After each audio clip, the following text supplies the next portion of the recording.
मुझे वो भी जानते हैं जिन्हें मैं खुद भी नहीं जानता। नाम छोटा है लेकिन साउंड बहुत बड़ा। तुमने अपनी जगह बनाने के लिए जो रफ्तार पकड़ी है उसका तुम कायल है।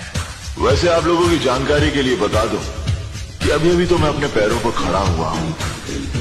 ठीक से चलना शुरू भी नहीं किया मैंने, रफ्तार पकड़नी तो भी बाकी है।